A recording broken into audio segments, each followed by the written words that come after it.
What is going on, everybody? AHS Rules back again with another video, and we're here for another Ring of Honor TV review, the 53rd episode. And I hate to disappoint y'all, but this was a very quick episode of ROH. So, in hindsight, this should make for a quick TV review.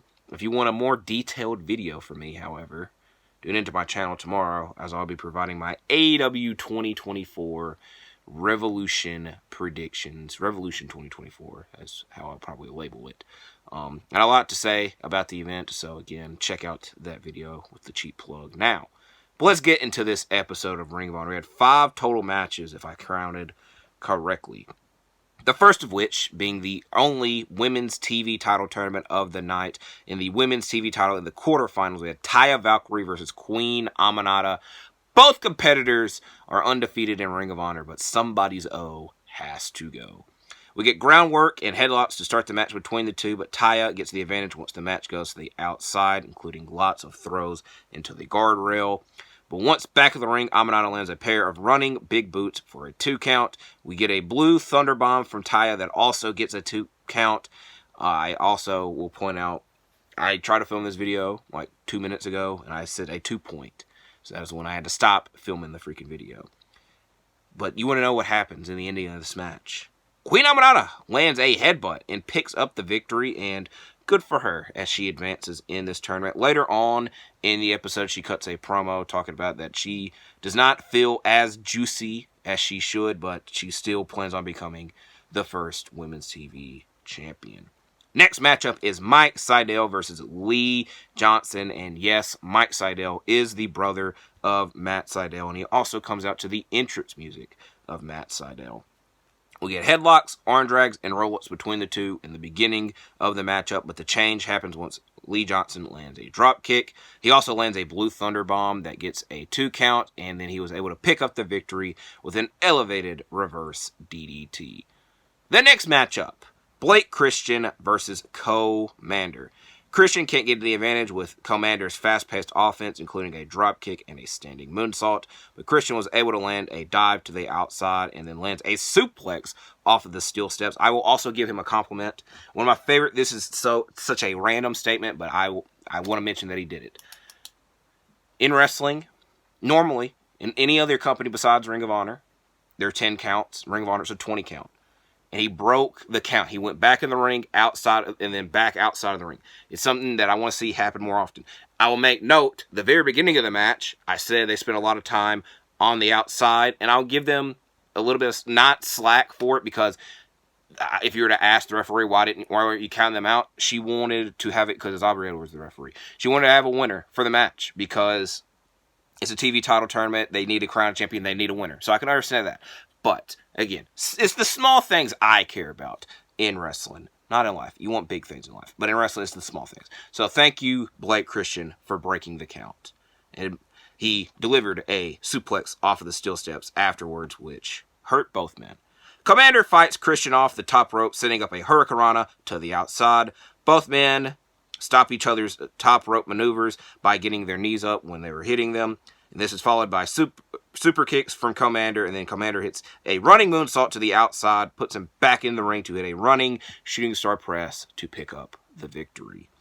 Next, we get an Athena promo, and she is joined by Lexi Nair and Billy Starks. And Athena notes that 2024 should be the year of MIT, but it is not off to the best start because Lexi Nair keeps interviewing everyone in the back. The main person of note that she notes is Dalton Castle, who, to be fair, Lexi Nair has been interviewing him a lot.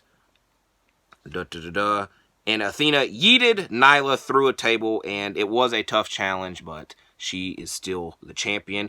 And then Billy Starks asked her what did she think about her advancing in the women's TV title tournament, but she thought that her first-round matchup against Robin Renegade should have been very easy, and that Starks plans on winning the whole thing by herself. But if she doesn't, something else will end up happening to her. And this should be the year of MIT, mainly Athena. Next matchup, Taiji Ishimori versus Jacoby Watts. And I did some fun research for y'all for this match. Taiji Ishimori's first ROH match was at Tokyo Summit 2008, where he defeated El Generico. And then they mentioned several times on commentary that his last matchup was 5 years ago. That matchup, the G1 Supercard, where he lost to Dragon Lee in a 3-way match for the IWGP Junior Heavyweight Championship, with the other competitor being Bandito. I also want to make extra note that he competed at Border Wars in 2013, losing to... No, he beat Eddie Edwards. This is all right. I half-assed the research. The main reason I did this, I know Border Wars 2013, and the main thing I wanted to know is that Naramichi Marufuji was supposed to be competing on that show, and then he didn't, and then he got replaced by Paul London. So it gets very interesting. But Taiji Ishimori also competed on that show. I didn't write that down, but I remember off the top of my head. But that doesn't matter, because tonight he competed against Jacoby Watts. Ishimori does a dive. But the camera, I don't know if this was on my end or on their end. I think their end because it happened again. But the camera cut, so you don't really get a good look at what happens. Jacoby lands a splash and a drop kick for a 2 count. Then Ishimori follows this up with a springboard kick and a Border City stretch to pick up the victory. A very quick match. I think my intro to the match was longer than the freaking review of it. That's fine. That's fair. Because now, like I said, it is the main event matchup, and there's a lot on the line. Lives were technically on the line in this main event, as it is the custody for the boys. Johnny TV versus Dalton Castle. Castle, for months, has wanted a match with Johnny TV. He had one previously in which he ended up winning, but it kind of has derailed a lot of momentum that he could have had, because Johnny TV cost him the TV title at Survival of the Fittest at Final Battle. He's also just cost him a lot of sleep, and Castle has wanted this matchup. And for him to get the match, he had to put up custody of the boys. I will be interested, I'm not going to spoil anything, but this has happened before in Ring of Honor. He lost the boys to Silas Young 2015, 2016. He did fight his way back to get the boys, obviously, because he had to put them on the line again here. So, Johnny TV versus Dalton Castle. Johnny forces the boys to take a picture with him when they're on the outside, and this upsets Castle a lot, but it makes him more aggressive, and he lands a lot of suplexes. Then again, when they're on the outside, we get lots of distractions from Taya Valkyrie. Castle, again, is able to land more suplexes. We get a snapshot neck breaker, which for the life of me, because this is Johnny Nitro's finisher, before we started using the Starship Paint. And again, I tried to Google. I half-assed it because I was also trying to review the match as well. But he hit the snapshot neckbreaker. I know there is a name for that maneuver. I typed in Johnny Nitro finisher. Everything that freaking popped up with the Starship Paint. No.